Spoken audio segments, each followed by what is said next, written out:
साथियों, आप सभी का इस प्लेटफॉर्म पर स्वागत है। यहाँ पर हम लोग आगामी आर ओ 2023 की प्रारंभिक परीक्षा के लिए टेस्ट सीरीज देख रहे हैं और इसी कड़ी में हम लोग जो है पीसीएस मंत्रा जो कोचिंग संस्था है इनके द्वारा जो टेस्ट सीरीज कराई गई है उसी में से एक टेस्ट को यहाँ पर कंप्लीट करेंगे।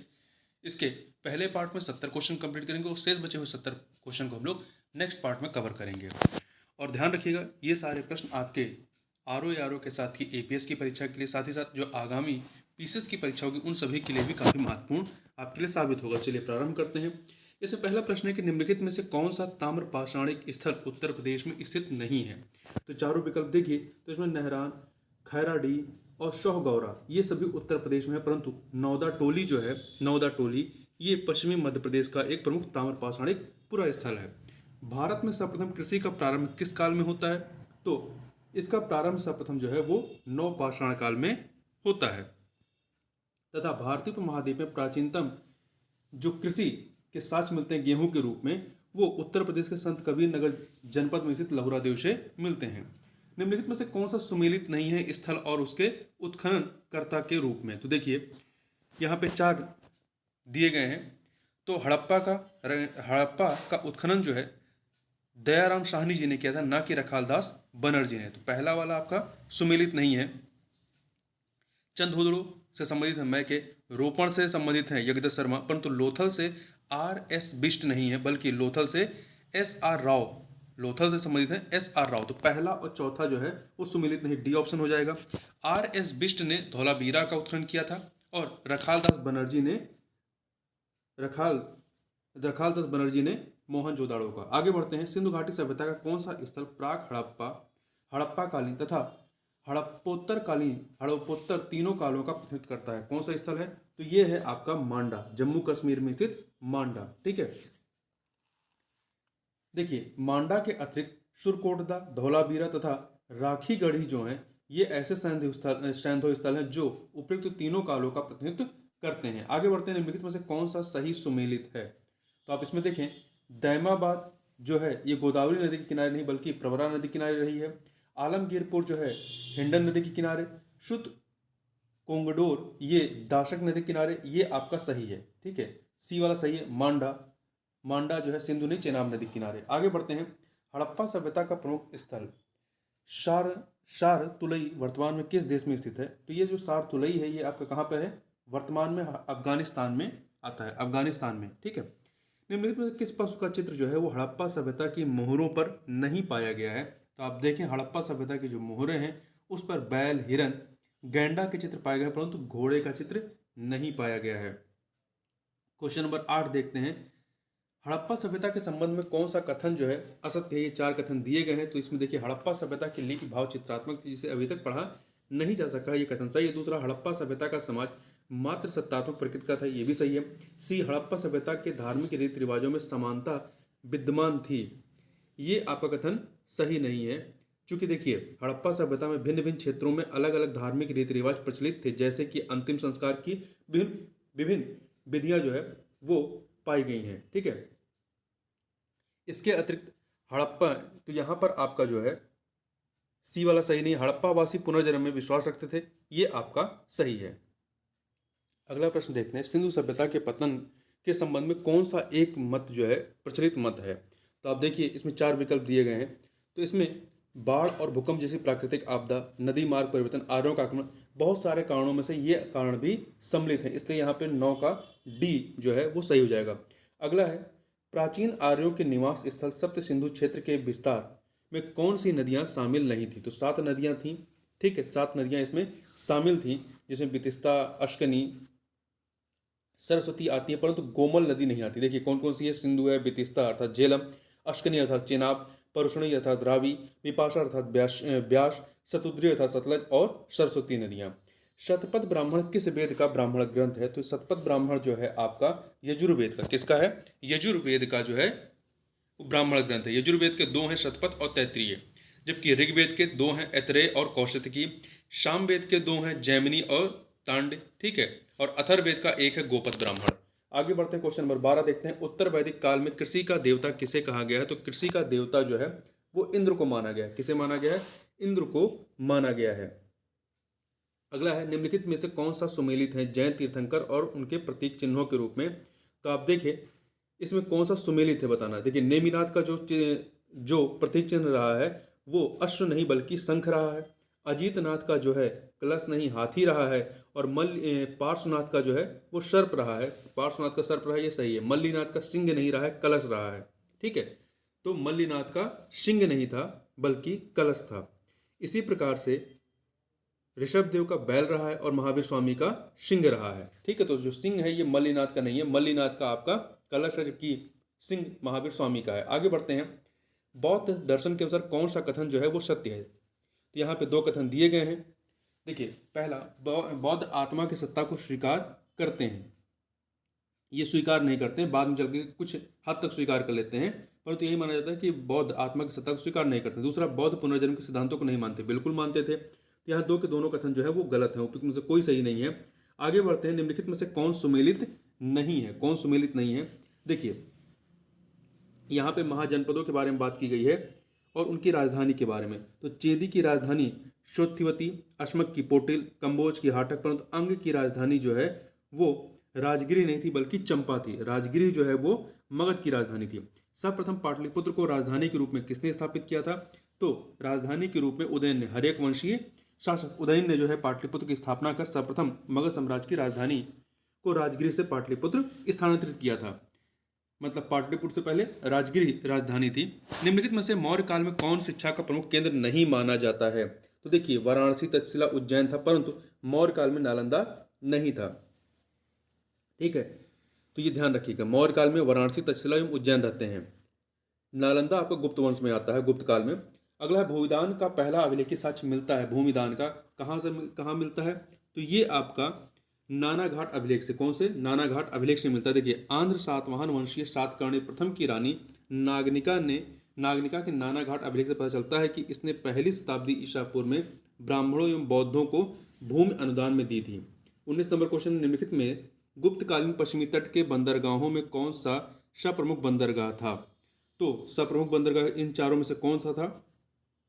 पश्चिमी तट का पूछा जा रहा है। ठीक है, तो पश्चिमी तट का आपका भड़ोच बंदरगाह था, भड़ोच बंदरगाह। ठीक है, देखिए गुप्त काल में पश्चिमी तट के बंदरगाहों में भड़ोच, चौल, कल्याण, कैम्बे प्रमुख थे।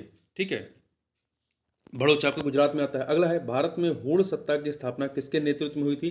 तो इसकी स्थापना तोरमाण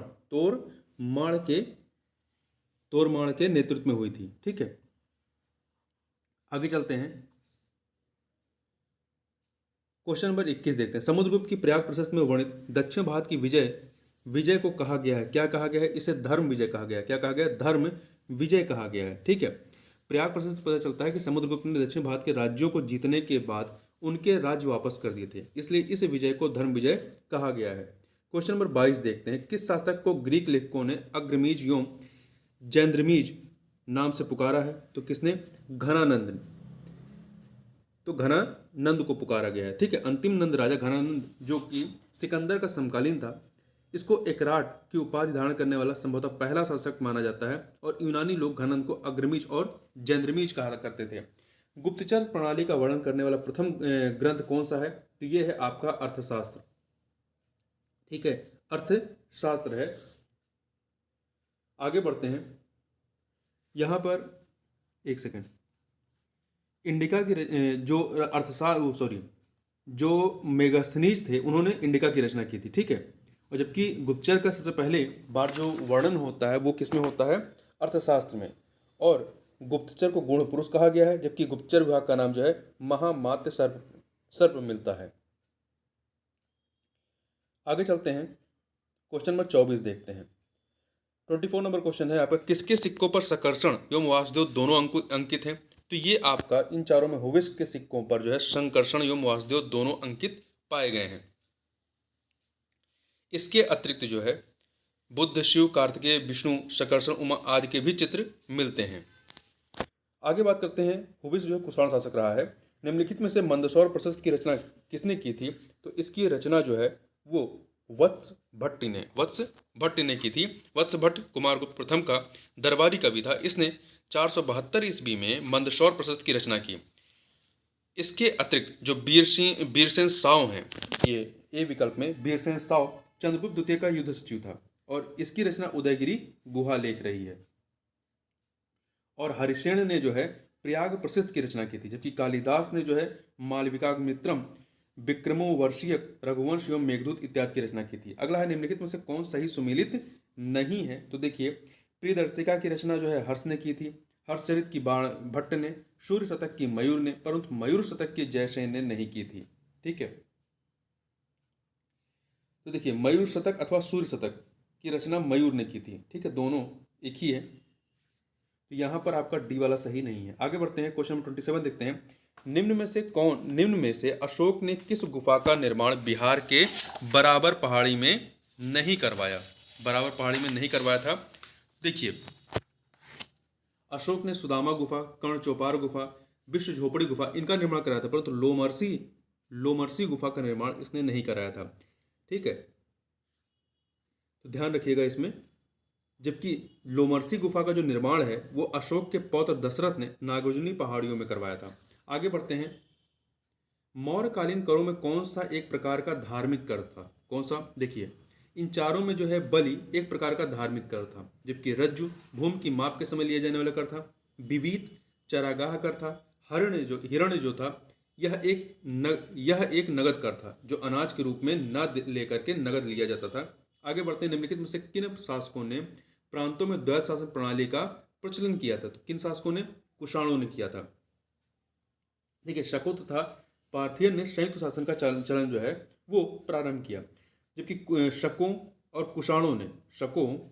कुषाणों ने पार्थियनों के माध्यम से क्षत्रपीय प्रणाली चलाई, जबकि कुषाणों ने जो है वो प्रांतों में द्वैत शासन प्रणाली का प्रचलन किया। तो यहाँ पर केवल कुषाण होगा। ठीक है, आगे चलते हैं, 30 नंबर क्वेश्चन। शतमान सिक्के किस धातु के ढाले जाते थे? तो शतमान सिक्के जो हैं ये चांदी के थे। किसके थे? चांदी के सिक्के थे। जबकि सोने के सिक्के निष्क या स्वर्ण या पल कहलाते थे, और तांबे के सिक्के काकनी होते थे, और जो करसारपण सिक्का होता था वो सोना, चांदी, तांबा, रागा, सीसा आदि धातुओं से मिलाकर बनाया जाता था।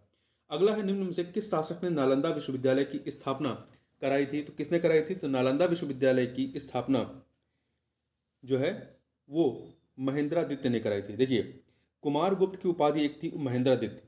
ठीक है, तो कुमारगुप्त ने ही नालंदा विश्वविद्यालय की स्थापना कराई थी, जो बौद्ध शिक्षा का एक प्रमुख केंद्र रहा है, और वर्तमान में यह बिहार के राजगीर के समीप स्थित है। निम्नलिखित में से कौन सा स्मारक पल्लव काल से संबंधित नहीं है? तो देखिए, कैलाशनाथ मंदिर, धर्मराज रथ, शोर मंदिर, इनका संबंध पल्लव कला से है। ठीक है, पल्लव काल से रहा है, जबकि लिंगराज मंदिर का संबंध इससे नहीं रहा है। लिंगराज मंदिर का संबंध जो है ये नागर शैली से रहा है। इसका संबंध जो है वो नागर शैली से रहा है।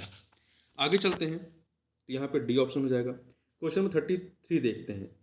निम्नलिखित शासकों में से किसने वातापी कोंड उपाधि धारण की थी? किसने की थी? तो इन चारों में से नरसिंह वर्मन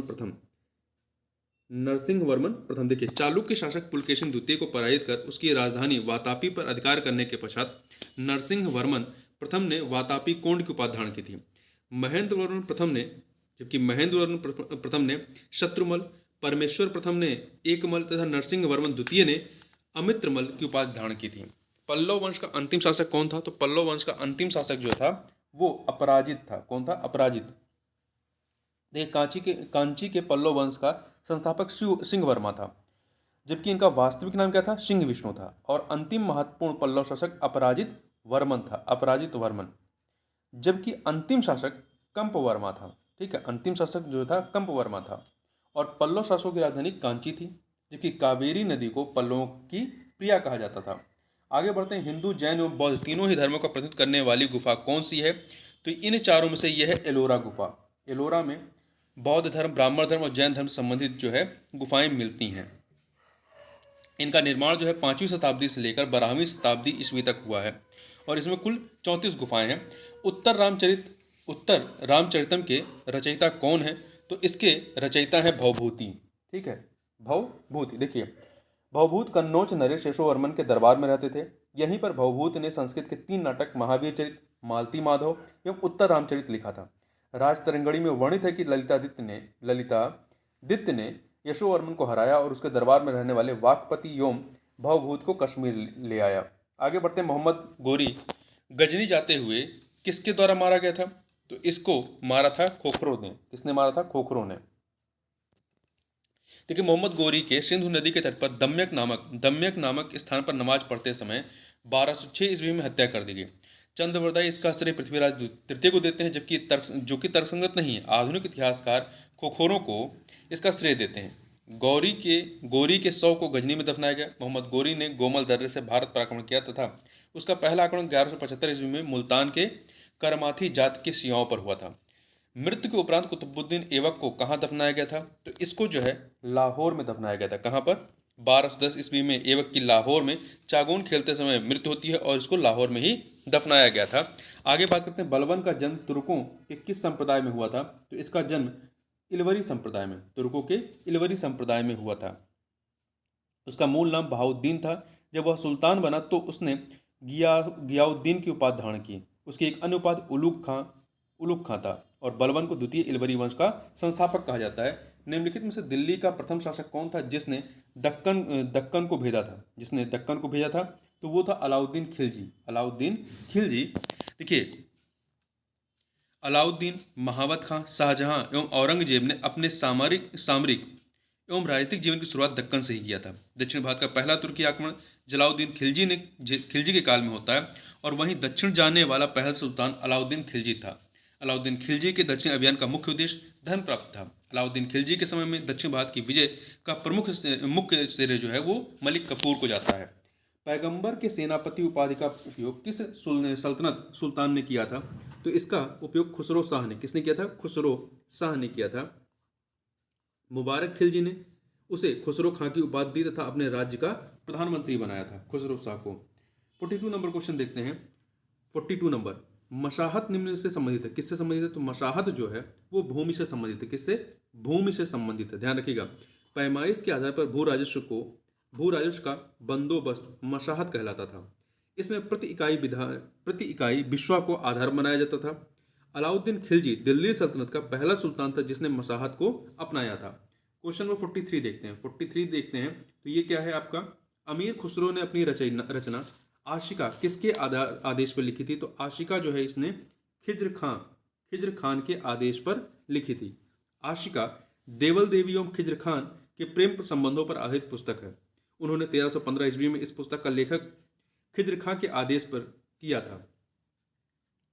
ठीक है, अमीर खुसरो ने इसका जो लेखन है वो खिज्र खान के आदेश पर किया था। इसी में अमीर खुसरो कहते हैं कि यदि मैं भारत की प्रशंसा करता हूं तो मुझे पक्षपाती न समझा जाए। इस पुस्तक में अमीर खुसरो मंगोलों द्वारा स्वयं के बंदी बना लिए जाने की भी सूचना देते हैं। राष्ट्रकूट साम्राज्य का संस्थापक कौन था? दंती दुर्ग था। सज्जन अभिलेख से पता चलता है कि दंती दुर्ग ने उज्जैन पर अधिकार कर हिरण गर्भदान यज्ञ किया था। यज्ञ में प्रतिहारों ने द्वारपाल की भूमिका निभाई थी और उसने तुला पुरुष दान यज्ञ भी संपन्न किया था। चोलकालीन प्रशासनिक इकाई जो व्यापारियों के कल्याण की देखरेख करती थी वो कौन सी थी? तो वो इन चारों में से नगरम थी। ठीक है, नगरम चोल काल में व्यापारिक नगरों तक सीमित थी। नगरों में व्यापारियों के संगठन को वलंजियर भी कहा जाता था। नगरों में व्यापारियों के निगम को नगरटार तथा उनके अधीन रहने वाली भूमि को नगर कन्नी कहा जाता था। आगे बढ़ते हैं। चंदेल साम्राज्य का जेजाक भुक्ति नाम किस चंदेल राजा के नाम से उत्पन्न हुआ है? तो ये जय शक्ति के नाम पर। देखिए, चंदेल राज्य बुंदेलखंड में स्थित था। बुंदेलखंड का प्राचीन नाम जेजाक भुक्ति है। महोबा लेख के अनुसार इस वंश के तीसरे राजा जय शक्ति अर्थात जेजा ने अपने शासित क्षेत्र को वैसे ही अपना नाम जेजाक भुक्ति दिया जैसे राजा पृथु ने पृथ्वी नाम दिया था। चंदेलों की प्रारंभिक राजधानी कलिंजर थी। राजा धंग ने खजुराहो को चंदेलों की राजधानी बनाया। तब से खजुराहो ही चंदेलों की राजधानी थी। अगला है, निम्न से किस मुगल सम्राट को उसकी मृत्यु के पश्चात अर्श आशियानी कहा गया? तो ये किसको कहा गया था? अकबर को। मुगल काल में सम्राटों में अकबर का सामाजिक सुधारों को लेकर के एक अलग स्थान है। उसने सभी धर्मों के साथ समान व्यवहार करने का प्रयास किया। अकबर का अंतिम संस्कार मुस्लिम रीति रिवाज के अनुसार हुआ। अकबर को उसकी मृत्यु के पश्चात अर्श आशियानी स्वर्ग में रहने वाला कहा गया। अगला है, निम्न से कौन सा युग में सुमिलित नहीं युद्धों का? तो आप देखें इसमें बहादुरपुर का युद्ध 14 फरवरी 1658 को होता है, जबकि शामूगढ़ का युद्ध जो है 15 अप्रैल 1658 को नहीं होता बल्कि 29 मई 1658 को होता है। दारा शिकोह और औरंगजेब की सेना के मध्य होता है। इस युद्ध में दारा शिकोह पराजित होता है और औरंगजेब आगरा में अपना राज्याभिषेक कराता है। इसके अतिरिक्त खजुआ का युद्ध 5 जनवरी 1659, देवराई का युद्ध 13 मार्च 1659। आगे बढ़ते हैं, शिवाजी और जयसिंह के मध्य पुरंदर की संधि कब होती है? तो ये जो पुरंदर की संधि है ये आपका 11 जून 1665 को होती है। बाबर का वजीर निजामुद्दीन बाबर के अंतिम समय में हुमायूं के स्थान पर किसे बाबर का उत्तराधिकारी बनाना चाहता था? तो किसे बनाना चाहता था? तो ये बनाना चाहता था मेहदी ख्वाजा को। बाबर का वजीर निजामुद्दीन एक योग्य प्रशासक एवं वीर योद्धा था। वह लगभग सभी युद्धों में सक्रिय रूप से भाग लिया था। निजामुद्दीन ही चाहता था कि बाबर के अंतिम समय में हुमायूं के स्थान पर मेहदी ख्वाजा को उत्तराधिकारी बनाया जाए। निम्न में से किस इमारत को ताजमहल का पूर्वगामी कहा जाता है? तो देखिए, इन चारों में से जो हुमायूं का मकबरा उसे जो है ताजमहल का पूर्वगामी कहते हैं। देखिए, इसका निर्माण जो है उसकी पत्नी हुमायूं की पत्नी हमीदा बानो बेगम द्वारा कराया गया था। यह मकबरा ईरानी शैली पर आधारित है। ठीक है, यह मुगल काल का पहला मकबरा था जिसमें दोहरी गुंबद का प्रयोग किया गया है। हुमायूं के मकबरे को ही ताजमहल का पूर्वगामी कहा जाता है। आगे बढ़ते हैं, क्वेश्चन नंबर 52 देखते हैं। वैष्णव संत वल्लभाचार्य का संबंध किस संप्रदाय से रहा है? तो इनका संबंध जो है वो रुद्र संप्रदाय से रहा है। वैष्णव धर्म के कृष्ण मार्गी शाखा के महान संत वल्लभाचार्य का जन्म वाराणसी में हुआ था। इनका जो दर्शन था वो शुद्ध अद्वैतवाद के नाम से जाना जाता है। ये रुद्र संप्रदाय से संबंधित थे और इनकी पत्नी का नाम लक्ष्मी था। सूफी संत बहाउद्दीन जकारिया किस संप्रदाय से संबंधित थे? तो ये जो है सुहरावर्दी संप्रदाय से, शेख बहाउद्दीन जकारिया सुहरावर्दी संप्रदाय से संबंधित थे। इनका जन्म मुल्तान में हुआ था और इन्होंने मुल्तान को ही अपनी शिक्षा का केंद्र बनाया। इल्तुतमिश ने बहाउद्दीन जकारिया को शेख उल इस्लाम का पद प्रदान किया था। अगला है ताताचार्य जो प्रसिद्ध दार्शनिक थे। इनका संबंध किस शासक से है? तो इनका संबंध जो है वेंकट द्वितीय से। किससे है? वेंकट द्वितीय अरवीडू वंश का महान शासक था। इसने चंद्रगिरी को अपना मुख्यालय बनाया। ताताचार्य प्रसिद्ध दार्शनिक मातला अनंत नामक कवि वेंकट द्वितीय के दरबार में निवास करते थे। विजयनगर के शासकों में किसने राज्यव्यास की उपाधि धारण की थी? तो ये उपाधि जो है हरिहर द्वितीय ने। देखिए, हरिहर द्वितीय बुक्का प्रथम की मृत्यु के बाद संगम वंश की गद्दी पर बैठा। इसने राजा धीराज, राज परमेश्वर, महाराजा धीराज, राजव्यास जैसी उपाधियां धारण की थी। हरिहर द्वितीय विरूपाक्ष का उपासक था। हरिहर द्वितीय जो है विरूपाक्ष का उपासक था। अगला है क्वेश्चन नंबर 56 देखते हैं। कुतुब शाही वंश का प्रसिद्ध बंदरगाह निम्न में से कौन सा था? तो कुतुब शाही वंश का प्रसिद्ध बंदरगाह मसूलीपट्टनम था।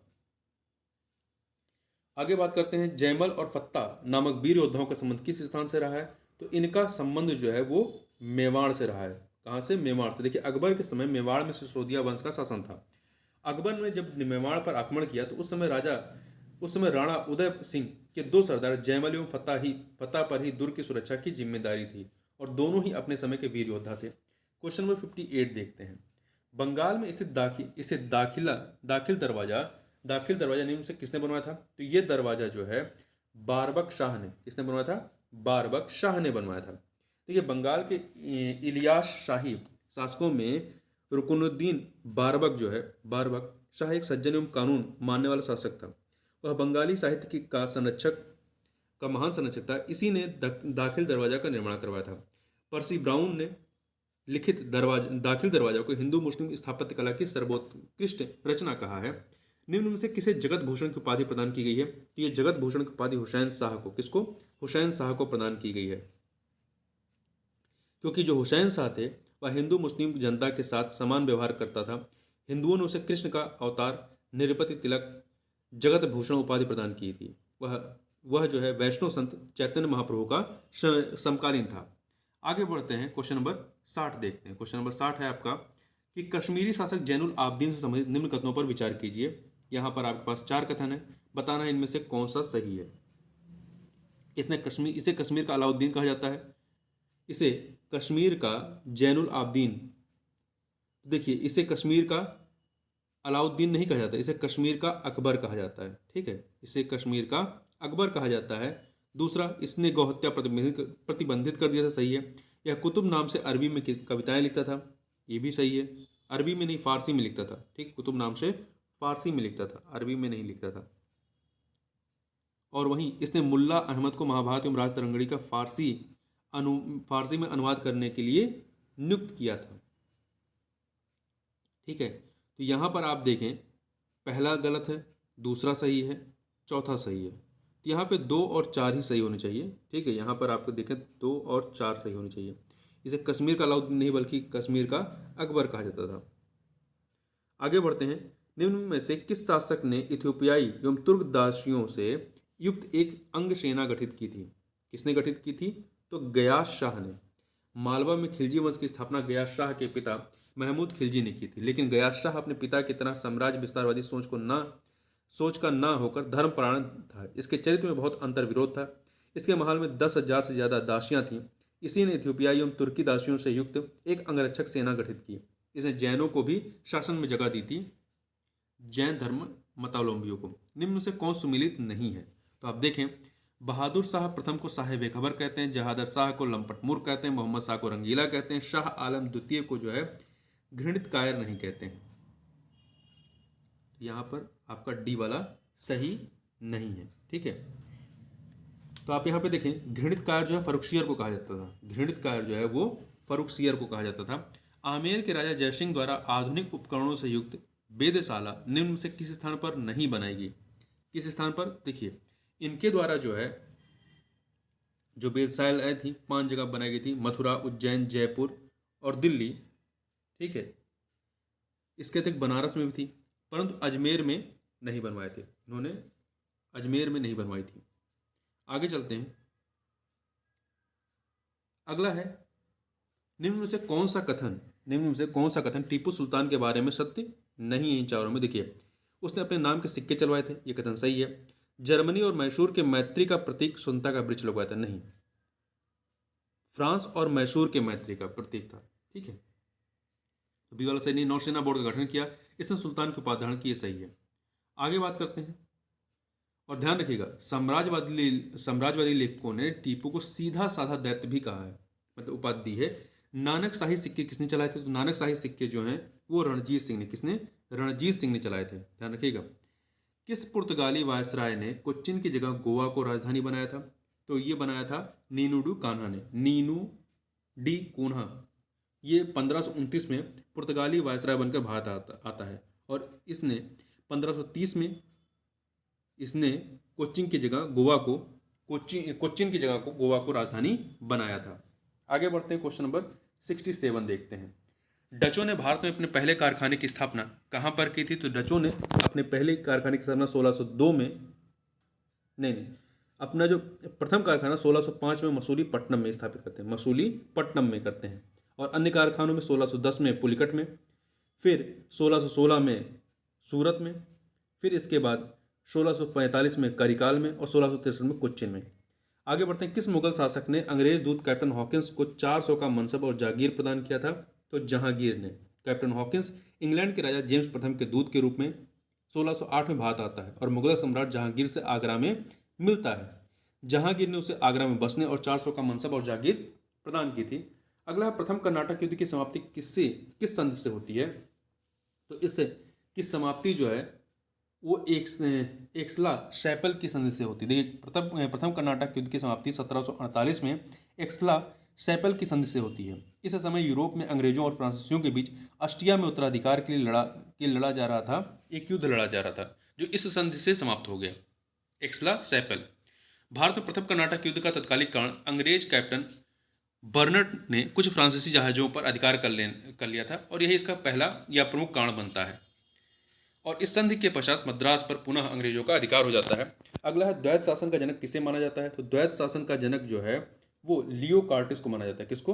लियो कार्टिस को माना जाता है। द्वैत शासन की शुरुआत बंगाल में 1765 से मानी जाती है। ठीक है, इसके अंतर्गत कंपनी दीवानी और निजामत के कार्यों का निष्पादन भारतीयों के माध्यम से करती थी, लेकिन वास्तविक शक्ति कंपनी के पास थी। तो इस प्रकार से इस वीडियो में बस इतना ही। मिलते हैं नेक्स्ट वीडियो में, तब तक के लिए बहुत बहुत धन्यवाद।